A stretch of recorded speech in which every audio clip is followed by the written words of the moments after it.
If you want to draw lines and name 3 different types of blood cells, here we can make a line for these cells that are abundant. These are red blood cells. So here, red blood cells. Do you see the cursor? Here, red blood cell without a nucleus. I can go to the fragments. Do you see small fragments of cell? These are platelets. I can go to the space here when there is nothing. This is plasma. The space here, it's a plasma. I can go to this, the big one with lobed nucleus. It is phagocyte. I can go to this, which is lymphocyte. Okay. Name 2 parts of the blood that cannot pass through the capillary wall.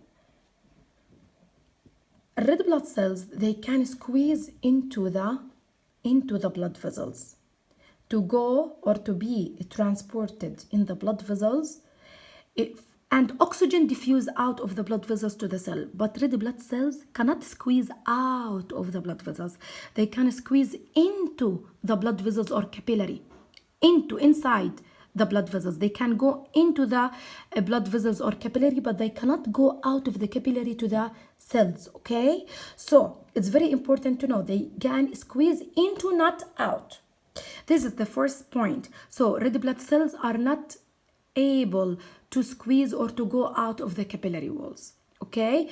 What can go out? White blood cells, they can change their shape and squeeze out of blood capillaries to the infected area. So they can go out of the capillary to the tissues or cells. So first one, white blood cells, and the second one, which is a plasma.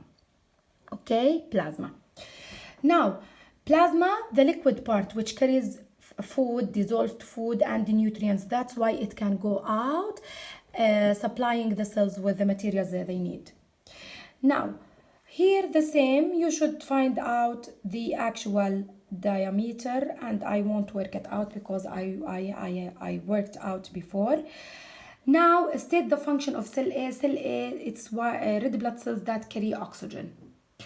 Number 4, here is another one, the same as the one that we discussed before. It's very important. If you want to draw this, you should draw thick wall, thick muscle. You should show the foldings. Do you see here we have like foldings inside the capillary? There we have like foldings. Look at this. Look at this. Do you see? Here it seems like we have folding inside. I'm gonna show you the folding. Where are they? Here is the folding. It seems like a small folding like this.